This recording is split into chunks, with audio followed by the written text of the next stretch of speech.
Hola a todos, bienvenidos. Mi nombre es María Fernanda Cabrera Blatter, soy endocrinóloga de Buenos Aires, Argentina. Soy docente, integrante del servicio de endocrinología del Hospital Escuela de la Facultad de Ciencias Veterinarias de la Universidad de Buenos Aires. En esta oportunidad les voy a hablar de diabetes mellitus, una enfermedad muy frecuente, como ya sabrán, como clínicos les tocará bastante seguido encontrarse con pacientes tanto felinos como caninos con esta patología. Así que vamos a hacer un repaso y ver cómo lo diagnosticamos, cómo lo tratamos y cómo podemos mejorar la calidad de vida de estos pacientes. Voy a iniciar con un breve recordatorio de cómo es el metabolismo de los hidratos de carbono. A ver, la glucosa, ¿cuáles son nuestras fuentes de glucosa? ¿De dónde sacamos la glucosa, que es la energía, ¿no? La fuente principal de energía. Una de las fuentes es la que comemos, la ingerida con los alimentos. Esta glucosa se absorbe en el intestino y va a ser utilizada por los tejidos periféricos. Otra fuente importante de glucosa es la producida por el hígado a través de la neoglucogénesis hepática. Tanto la glucosa generada en el hígado como la glucosa absorbida de los alimentos, como les decía, va a ser utilizada por los tejidos periféricos. Para que esta glucosa pueda ser utilizada, necesitamos la acción de una hormona, como ustedes bien saben, que es la insulina. Esta hormona, producida por las células beta pancreáticas, va a permitir el ingreso de la glucosa a las células. Con la excepción del sistema nervioso, o sea, las neuronas son independientes de la acción de la insulina. Esto quiere decir que la glucosa ingresa en forma pasiva a la neurona sin necesidad de acción de la insulina. Esto es un mecanismo de protector que tiene el cerebro para enfrentar una posible hipoglucemia. Vamos a ver primero qué es lo normal, qué es lo fisiológico. Fisiológicamente, el páncreas va a liberar la insulina en lo que se llama una secreción bifásica. ¿Qué es esto? Siempre vamos a tener una liberación de insulina basal y en el momento que comemos va a haber una primera fase, una fase temprana, que es un pico rápido de liberación de insulina, que tiene como fin, como objetivo, evitar la hiperglucemia postprandial. ¿Qué es esto? Nosotros cuando comemos, siempre que comamos lo que comamos, la glucemia sube. Ahora sube dentro de ciertos valores de normalidad, que ahora después vamos a ver. Lo que hace el primer pico, la primera fase de insulina, es evitar que esa glucemia, después de la ingestión de alimentos, se dispare a valores fuera de lo normal. Es decir, si yo me como algo muy dulce, con mucho azúcar, si mi páncreas funciona correctamente, la primera fase de liberación de insulina va a evitar que la glucemia se me vaya a 300. O sea, lo va a mantener dentro, va a subir, pero lo va a mantener dentro de valores aceptables, que en general no debe superar los 130 miligramos por decilitro. Después, como es lo que les decía, una secreción bifásica de insulina, va a haber una segunda fase que es un poco más tardía y más prolongada en el tiempo, que lo que va a hacer es hacer que esa glucemia que se elevó por la ingestión de alimentos vuelva a los valores normales y se mantenga normal a lo largo del tiempo. Esta curva es la curva normal de un paciente normal con un páncreas funcionando. Ahora, hablando de normalidad, nos planteamos cuál es el valor normal de glucemia en ayunas. Esto que está acá, que les puse acá, es un valor de glucemia en ayunas normal si hablamos de perros. Bien, nosotros tenemos un paciente canino, tiene que tener en ayunas de 8 horas, desayuno sólido, una glucemia entre 60 a 110. Si está por debajo de 60 es hipoglucemia y si está por encima de 110 ya es patológico. Después veremos cuán patológico puede ser o si tenemos que rechequear y reevaluar esos valores de glucemia. Entonces, Los signos clínicos de esta enfermedad son bastante característicos y creo que todos los conocemos, tanto nosotros, y lo peor, a veces los propietarios también conocen los signos clínicos de esta enfermedad, al ser una enfermedad tan común, tan famosa, entre también en la medicina humana. Entonces, más o menos todos sabemos los signos clínicos más típicos. Como en la mayoría de las endocrinopatías, vamos a tener las famosas P, la polidipsia, la poliuria, la polifagia.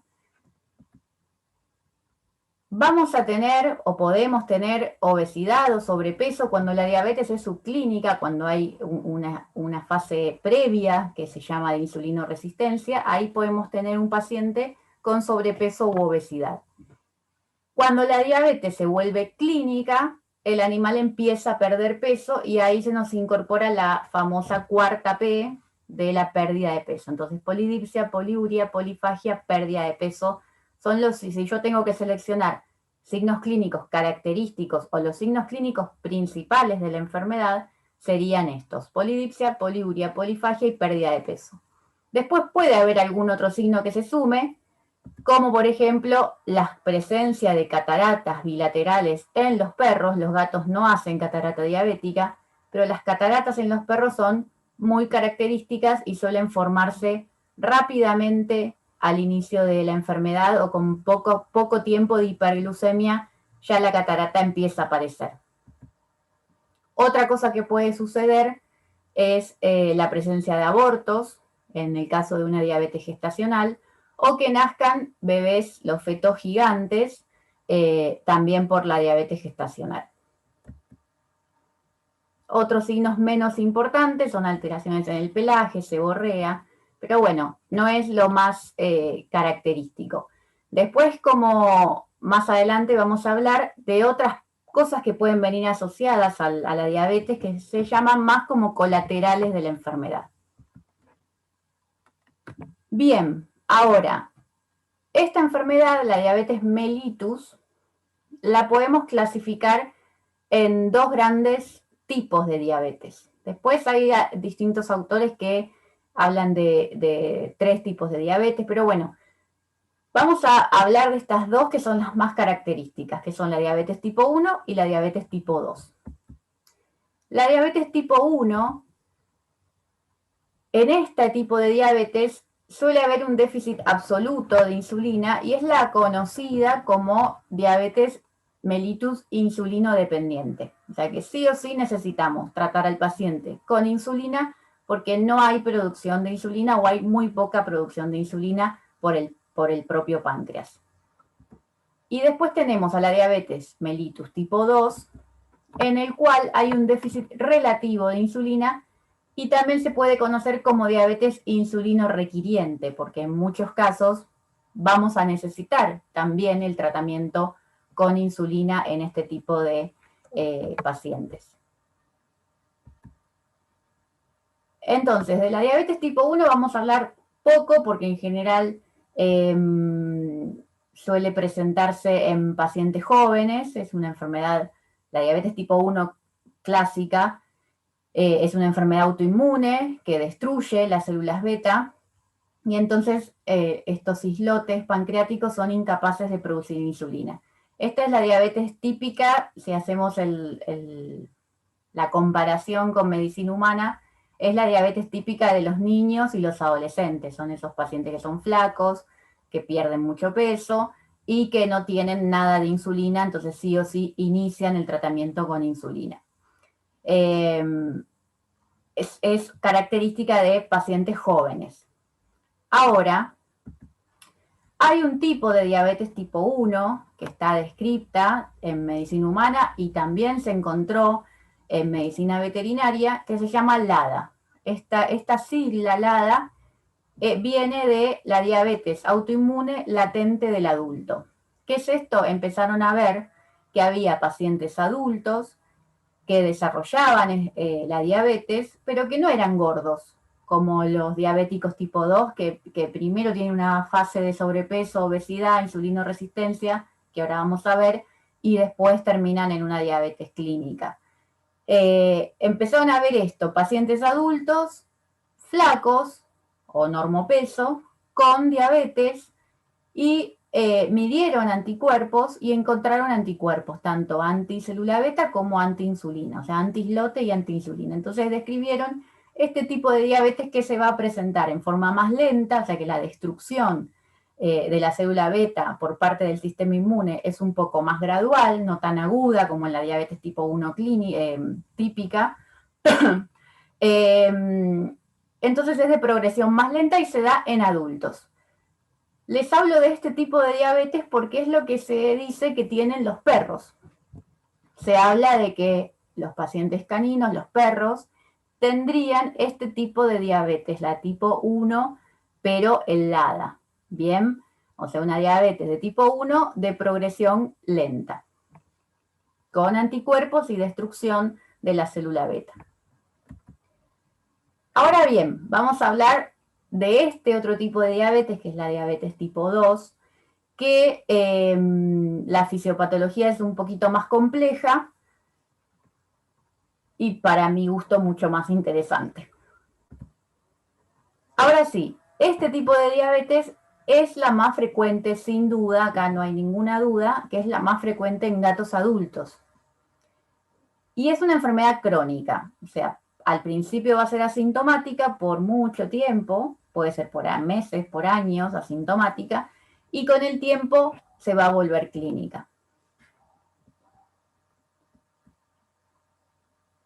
Y acá está, vamos a hablar lo que les decía de la fisiopatología para poder entender cómo son los pasos y cómo se termina desarrollando esta enfermedad, que es cada vez más frecuente por el estilo de vida que llevamos tanto nosotros como nuestros pacientes. En el caso de los gatos, que cada vez hay más gatos, tanto gatos como perros, pero en el caso de esta enfermedad que afecta la diabetes tipo 2 a los gatos adultos, cada vez hay más obesidad, que es otra enfermedad, que es una enfermedad, y al haber cada vez más obesidad en los gatos y más sedentarismo, es que vemos tan seguido la aparición de la diabetes mellitus.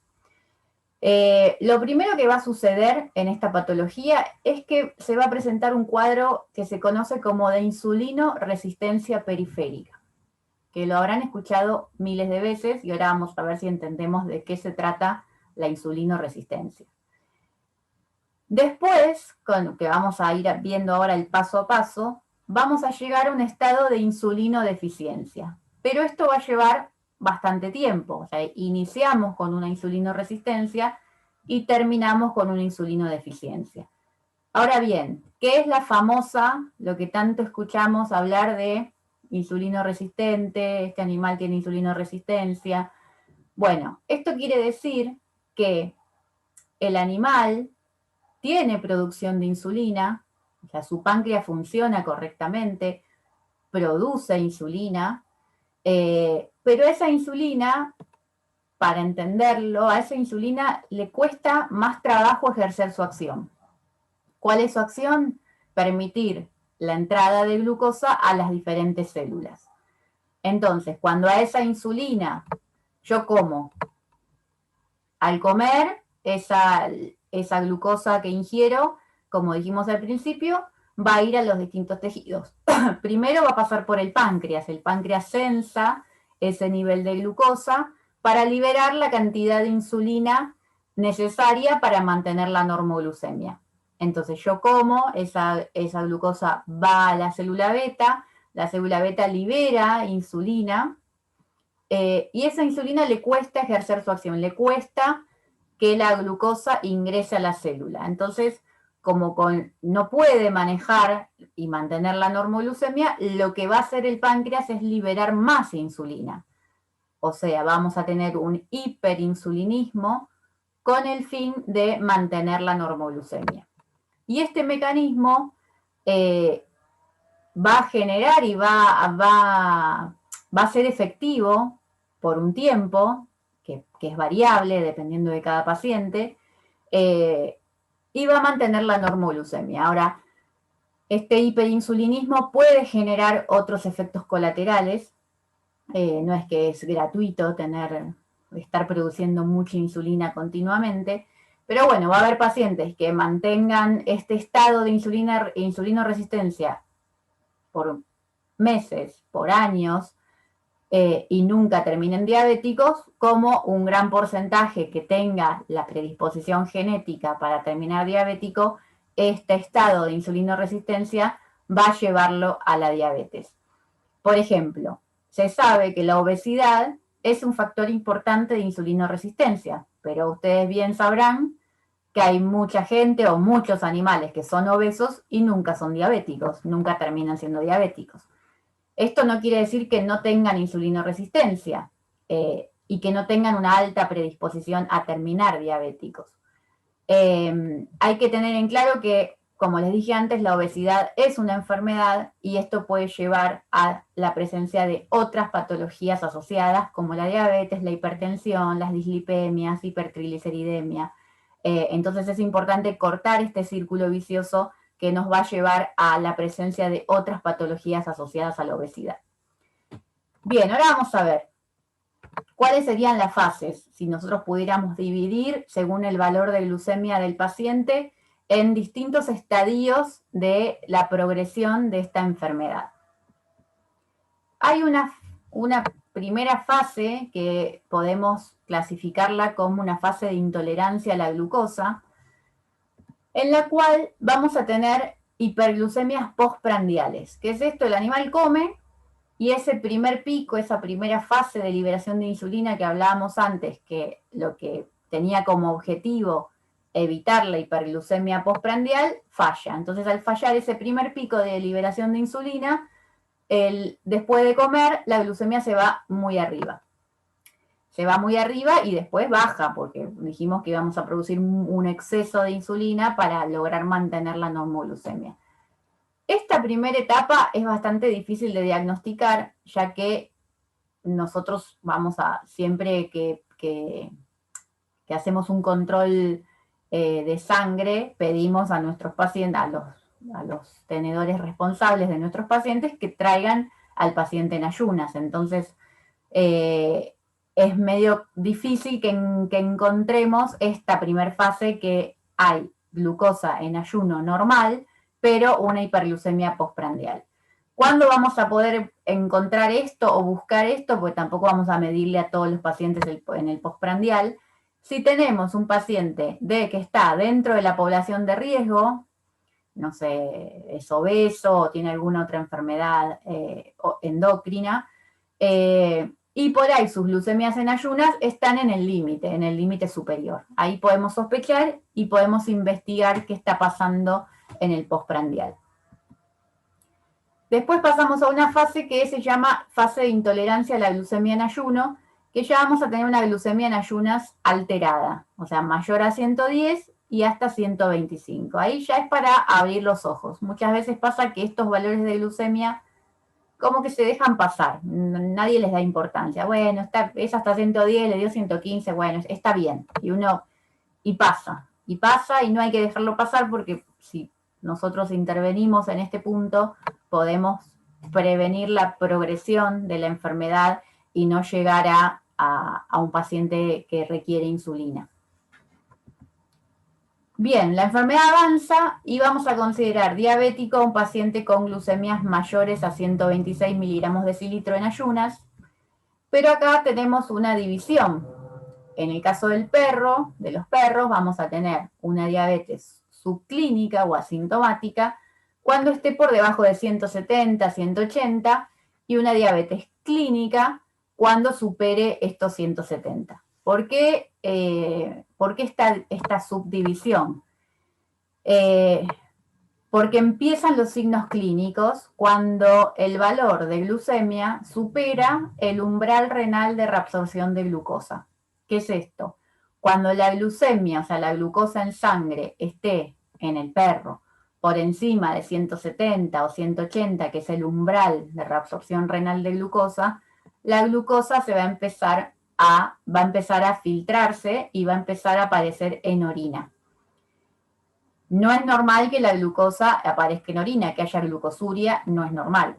Ahora, cuando aparece la glucosa en orina porque se supera este umbral de 170 a 180 en sangre, la glucosa en orina lo que va a generar es un efecto de diuresis osmótica, y ahí aparece la poliuria y la polidipsia compensatoria. O sea, recién acá vamos a tener los signos típicos de la diabetes, la polidipsia y la poliuria.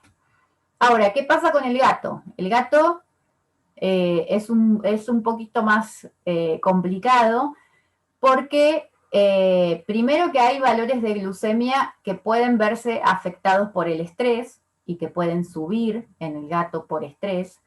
Y después que no se sabe bien cuál es exacto el umbral de reabsorción renal de glucosa y que por ahí va variando de un gato a otro, no en todos los gatos van a tener el mismo umbral. Hablando de esto, del estrés en los gatos, que a veces también se le adjudican demasiadas culpas, y cualquier valor de glucosa en el gato dicen, es por estrés, el gato se estresó y por eso le subió, y el gato tiene 400 de glucosa y dicen que es por estrés. Bueno, no es tan así. Si bien el estrés en los gatos, en los perros, en algunos perros también puede subir, pero es más conocido el efecto que tiene una situación estresante, como puede ser el traslado a una veterinaria, la espera, la camilla, y la misma extracción de sangre puede generar que los valores de glucemia un poco se eleven. La realidad es que la mayoría de los gatos va a tener valores de glucemias normales, por más estrés que tengan. Algunos pacientes pueden llegar a elevar esos valores. ¿Qué dice la bibliografía respecto a los valores de glucemia en gatos y cuándo aparece la glucosuria? Fíjense que qué distinto a lo que pasa en el perro. Dijimos que en el perro con más de 170 ya hay glucosuria. Fíjense que en los gatos esta glucosa en orina va a aparecer recién con glucemias entre 250 y 290 miligramos decilitro, o sea, bastante más altas que en el perro. Por lo tanto, los signos clínicos de poliuria y polidipsia van a aparecer en el gato con glucemias más elevadas.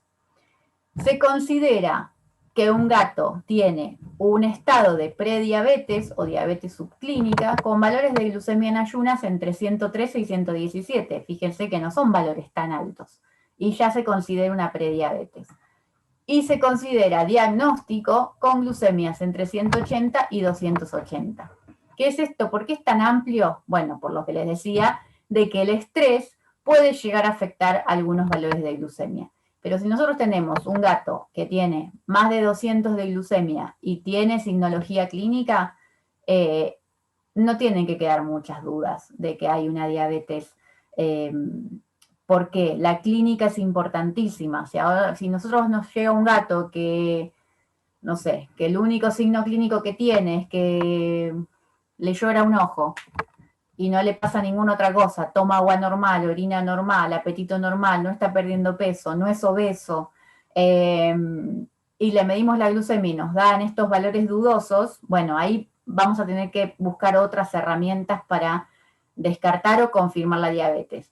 Pero si el gato llega y el motivo de consulta es que está perdiendo peso o que es obeso, que está con poliuria, con polidipsia, con polifagia, y nos dan estos valores, ya tenemos el diagnóstico. ¿Cuáles son esas herramientas que podemos apoyarnos si tenemos dudas con los gatos? Una opción es pedirle que nos traigan una orina de un día tranquilo, sin estrés en su casa, que junten orina, y ahí vamos a ver si hay glucosuria o no hay glucosuria. Y otra forma mucho más valiosa sería medir una fructosamina. La fructosamina el dato que nos da es un promedio de los valores de glucemia de 3 semanas para atrás. ¿Bien? Volviendo al tema de insulinoresistencia, o sea, cuáles son las causas que pueden provocar insulinoresistencia en nuestros pacientes, las causas más frecuentes, hay un montón de causas de insulinoresistencia, pero yo les anoté acá las más comunes. Siempre obviamente tiene que ver con receptores, con cosas que yo les quiero hablar de enfermedades más que de cosas moleculares. Como les dije, una de las causas más frecuentes es la obesidad, sobre todo lo que hablábamos de los gatos adultos, Es una enfermedad de gatos en general de más de 7, 8 años. Obesos, sedentarios. Esta es la principal causa de diabetes por insulinoresistencia en los gatos. Otra causa de insulinoresistencia, en el caso de los perros, es el diestro. O sea, en perras, en hembras que no estén castradas, también adultas, mayores, de más de 7, 8 años. Y acá es lo que yo les hablaba, que a veces se hablan de otros tipos de diabetes. En este caso se llamaría diabetes del diestro, que es algo parecido a lo que pasa en la diabetes gestacional, que es por los altos niveles de progesterona. La progesterona es una hormona muy contrainsulínica, que no deja actuar correctamente a la insulina y que genera un estado de insulinoresistencia importante. Entonces, las perras en este momento del ciclo sexual, que es el diestro, que tienen 2 meses de progesterona alta, suelen desarrollar un estado de insulinoresistencia que puede llevarlas a la diabetes. Otras causas de insulinoresistencia son las infecciones y los tumores. Cualquier tipo de infección, por más tonta que parezca, una infección en la boca, una infección urinaria, de piel, tumores de todo tipo, lo que hacen tanto las infecciones como los tumores es liberar citoquinas proinflamatorias que también generan insulinoresistencia. Otras cosas muy comunes es la asociación de otras patologías endocrinas. ¿Cuáles son estas asociaciones más frecuentes? Son el Cushing o hiperadrenocorticismo, que en el caso de los perros es una enfermedad muy frecuente, en el caso de los gatos no es tan frecuente, pero puede estar, y en el caso de los gatos está muy fuertemente asociado a la diabetes, por este exceso de cortisol, que es una hormona hiperglucemiante y contrainsulínica. Otra posibilidad es la asociación con hipertiroidismo o acromegalia, que también generan estados fuertes de resistencia a la insulina.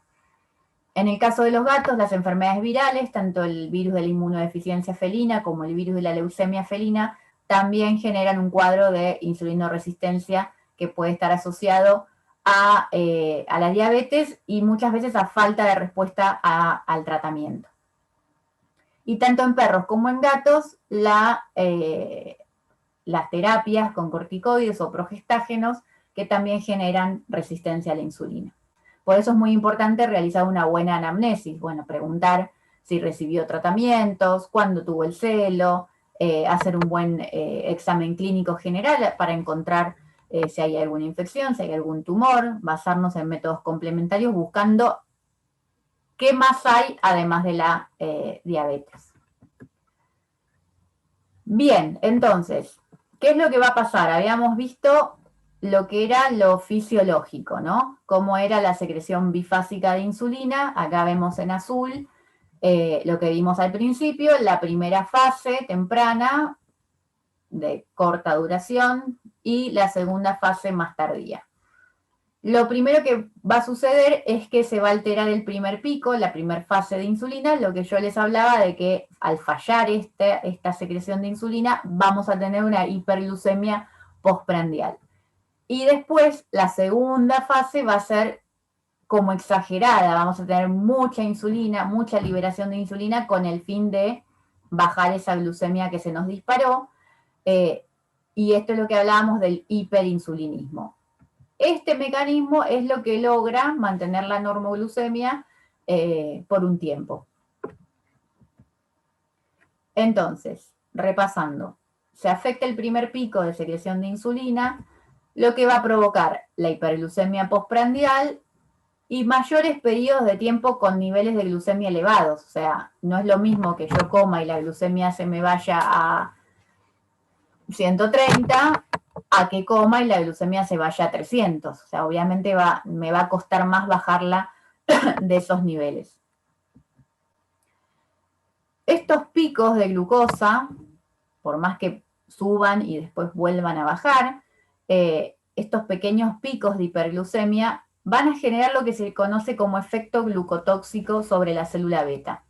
O sea, la misma glucosa termina siendo tóxica para la célula beta. Y esta toxicidad lo que va a generar primero es inhibición de la célula beta Después va a generar la apoptosis, o sea, se empiezan a morir estas células, hasta que disminuye la masa funcional de islotes. Y acá llegamos a lo que hablamos al principio de la insulinodeficiencia, o sea, después de recorrer un largo camino desde la insulinoresistencia hasta llegar a que la célula beta termine muriendo. Entonces, lo que les dije al principio es que también podíamos tener otros cuadros metabólicos asociados o colaterales de la enfermedad, que podemos meternos también en lo que son los signos clínicos de la patología, como son la nefropatía diabética, en el caso de que no tengamos un buen control glucémico, esa pérdida constante de glucosa por orina, la hipertensión, puede generar un daño renal. Después tenemos algo muy común, que sí lo podemos ver como signo clínico, a veces al diagnóstico, que es la neuropatía diabética. La neuropatía diabética generalmente la vemos en gatos, que ahora vamos a ver algunos videos de eso.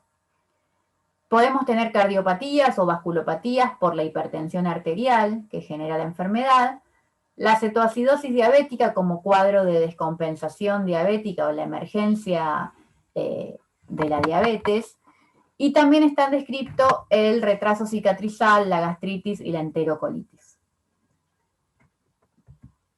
Vamos a ver unos videos de neuropatía diabética.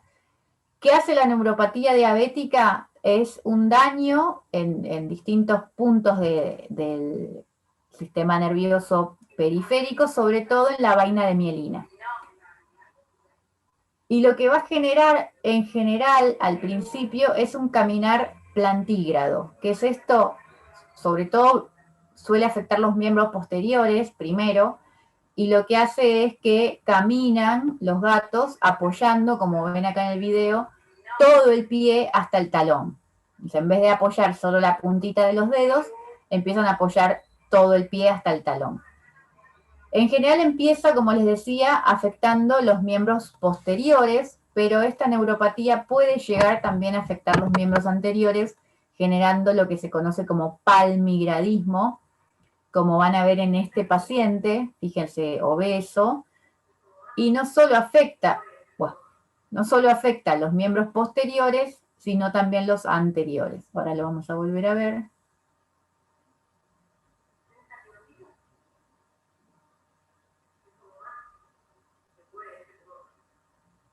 Bueno, eso era todo lo que caminaba el gato, desde ahí, desde la camita que le había hecho la dueña, porque ya no se subía a la cama, hasta el lugar donde tenía la comida. Tenía los 4 miembros afectados, no caminaba más que eso, no saltaba, estaba muy afectado por la neuropatía. Lo primero que suele suceder es que dejan de saltar, o sea, que pierden fuerza. Y a veces los dueños muy detallistas pueden notar esto antes de que empiecen a caminar plantígrados. Notan que les cuesta saltar, que no pueden, que pierden fuerza. Este es el mismo gato después de un tiempo de tratamiento con insulina. La neuropatía va mejorando cuando uno tiene un buen control glucémico. Lleva tiempo, hay que tener paciencia, no es inmediato la mejoría, pero fíjense que ya acá empezó a caminar más de lo que caminaba y mejoraron sobre todo los miembros anteriores. Bueno, ahí corrió y todo.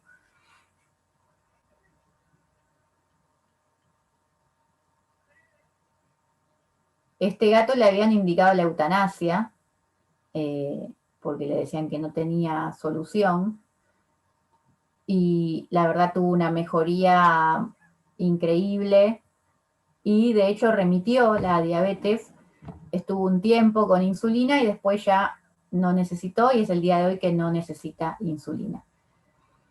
Este otro paciente que también está plantígrado, en este caso no es un paciente diabético, es un paciente con BILEF, solamente se los pongo para que tengan en cuenta que el plantigradismo, la única causa de plantigradismo no es la diabetes, si bien es la causa más frecuente, hay otras patologías que pueden generar esta neuropatía, como es el caso de, del VILEF, de este virus que puede afectar también el sistema nervioso. Y este otro gato, que cuando lo vi estaba muy flaco, había perdido mucho peso. Fíjense cómo camina de mal, muy plantígrado y con mucha debilidad. Vamos a verlo de nuevo. Esta fue la primera consulta. Y acá lo vemos más o menos un año después. Primero más gordo, pero bueno, camina perfecto. Eso es lo importante. Sigue siendo diabético, en este caso no remitió, pero con buen control mejoró la neuropatía. Bueno, vamos a ir al diagnóstico. Lo que les decía de saber la población de riesgo, hacer una buena reseña, una buena anamnesis, es fundamental.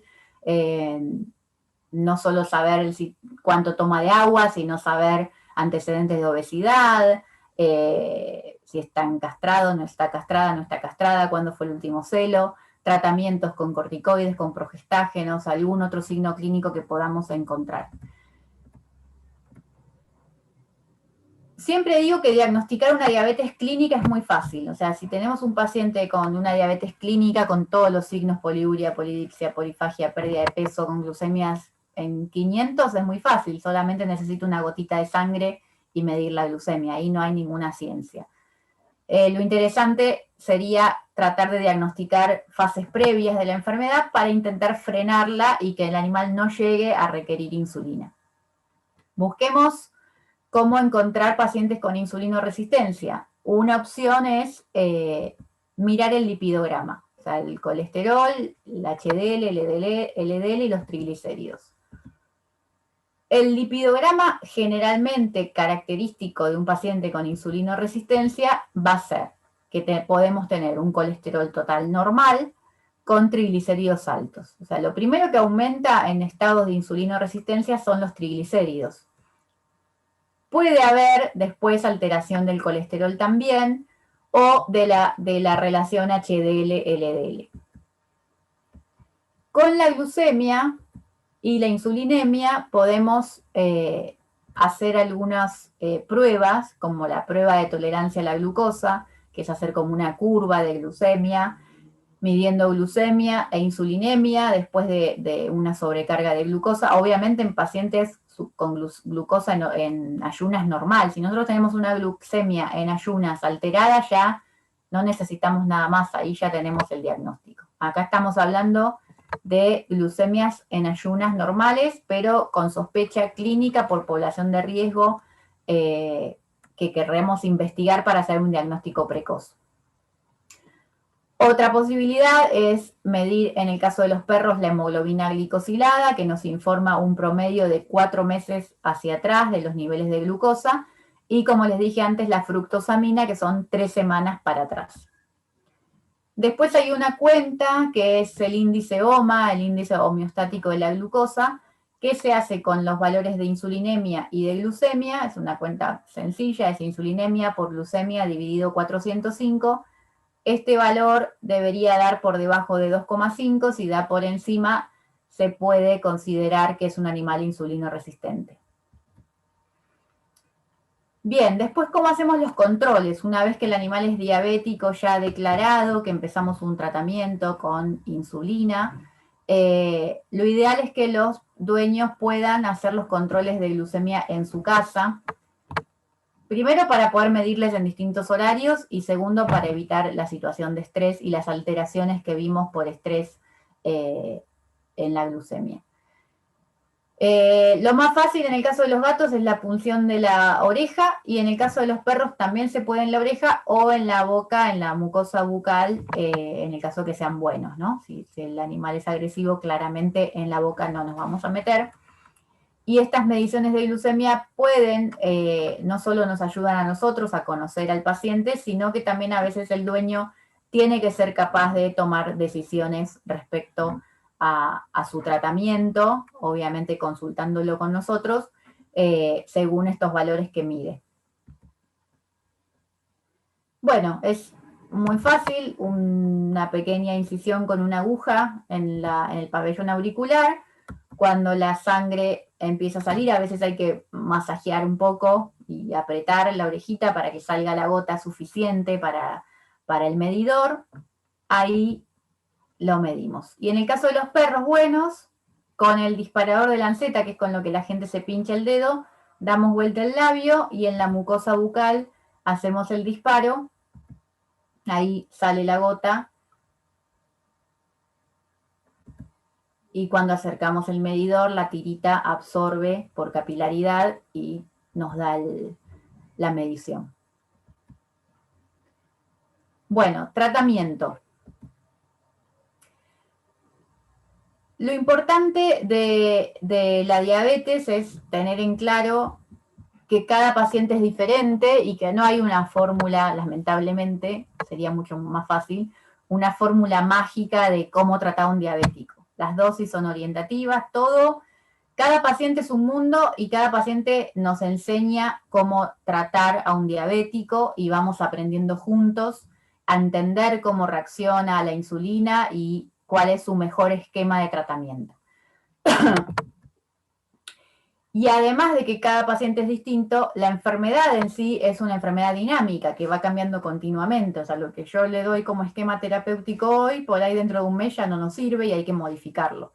Yo muchas veces armo tablas de referencia de, bueno, si tiene entre tanto y tanto, le das 5 unidades. Si tiene más de 300, así les armo como un esquema para que sepan cómo manejarse. Ahora, yo les digo, esto que te armo hoy, por ahí la semana que viene te lo cambio, porque depende cómo responda a esas dosis que yo le di, vamos a ir haciendo modificaciones. Los objetivos del tratamiento, por supuesto, el primer objetivo es normalizar la glucemia y mejorar la signología clínica, llegar al normopeso, normalizar los lípidos, como vimos que puede haber hipertrigliceridemia, y evitar los efectos secundarios, o sea, la neuropatía, la hipertensión,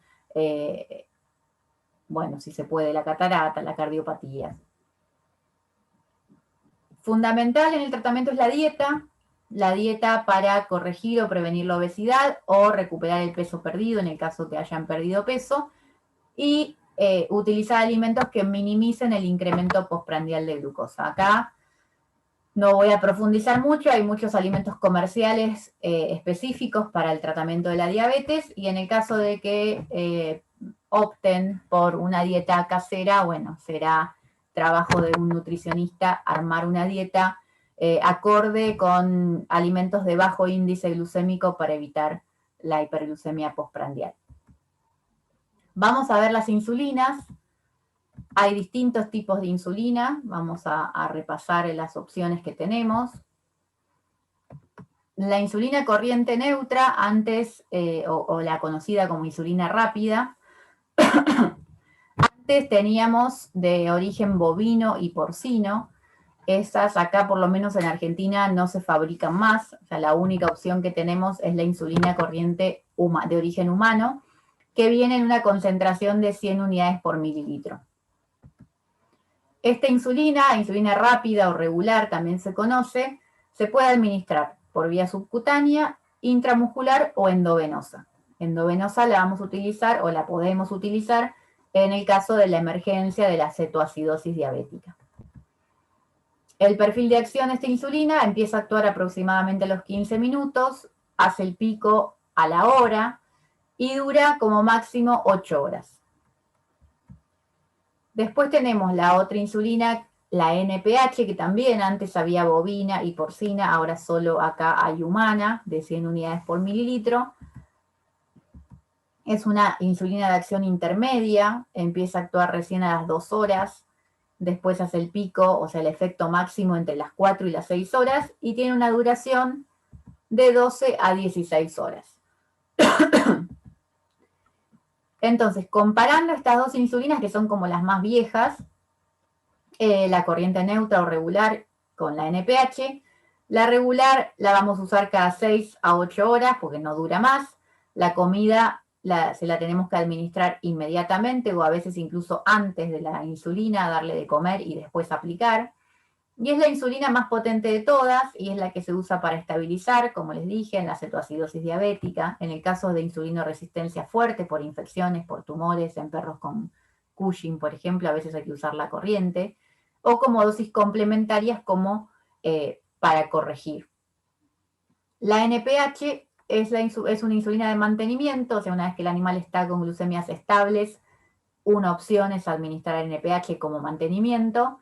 Se da cada 12 horas y la comida tiene que ser a la hora y media, 2 horas de la aplicación.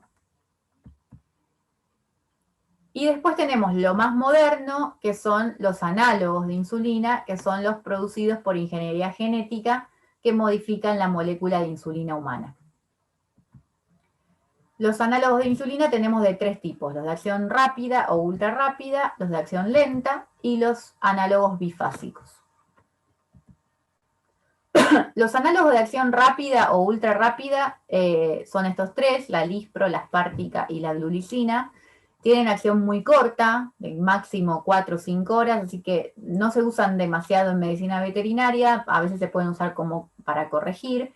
Y hay trabajos que utilizaron la insulina aspartica en el tratamiento de la cetoacidosis diabética con buenos resultados también.